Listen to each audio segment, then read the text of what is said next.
సాక్ష్యమిస్తూ ఉన్నది. లోక పాపమును మోసుకుని పోవు దేవుని గొర్రెపిల్ల. అవునండి, సర్వ మానవాళిని తాము కలిగి ఉన్న పాపముల నుంచి, శాపముల నుంచి విమోచించి నిత్య మోక్ష రాజ్యములోనికి చేర్చుట నిమిత్తమై దేవాది దేవుడు అనుగ్రహించిన గొర్రెపిల్ల ప్రభు అయిన యేసుక్రీస్తు వారు.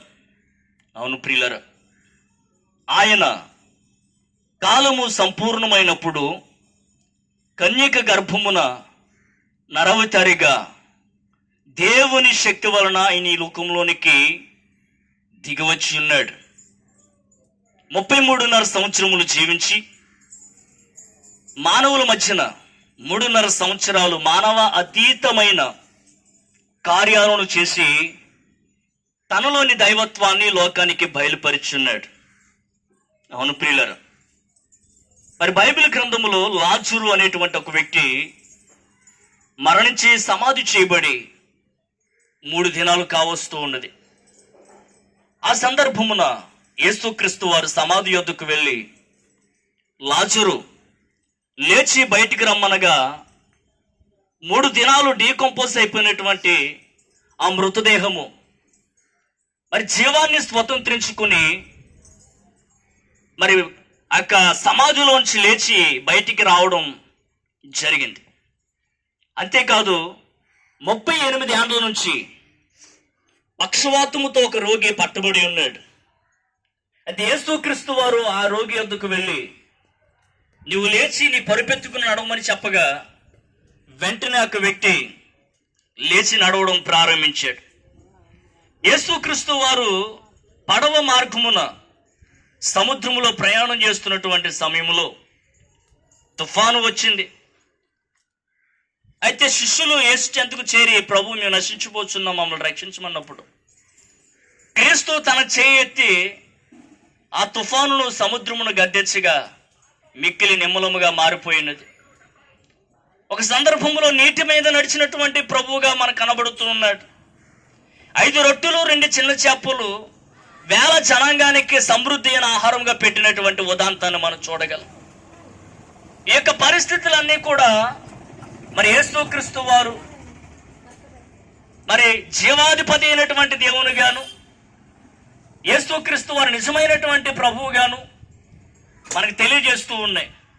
అవును ప్రియులారా, యేసుక్రీస్తు వారి గురించి బైబిల్ సాక్ష్యమిస్తూ ఉన్నది.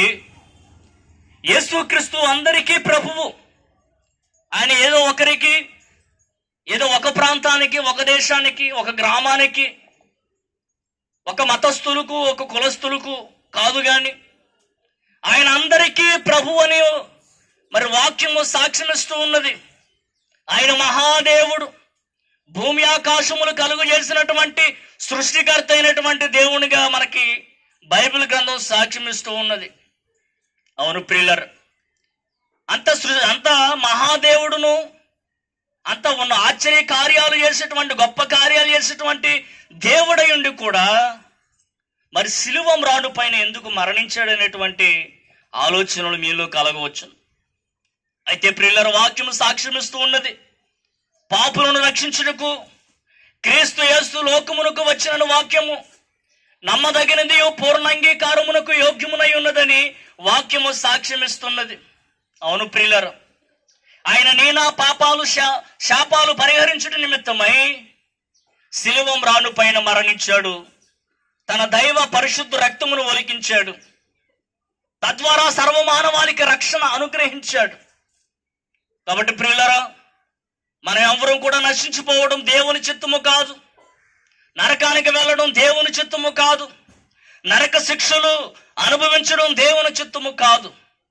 కాబట్టే దేవాది దేవుడైన యేసుక్రీస్తు వారు సిలువ మ్రాను పైన మరణించి నా పాపాలు క్షమించాడు. కాబట్టి ఈ మాటలు వింటున్న ప్రియ సహోదరి సహోదరుడా, ఎట్టి ప్రభువు యేసుక్రీస్తు వారిని ఎందరైతే తమ స్వరక్షకునిగా, ప్రభువుగా, దేవునిగా విశ్వసిస్తూ అంగీకరిస్తూ ఉన్నారో వారు ఎట్టి కర్మపరులైనను యేసుక్రీస్తు నందలి విమోచనము ద్వారా ఉచితముగా నీతిమంతులుగా తీర్చబడుచు ఉన్నారు.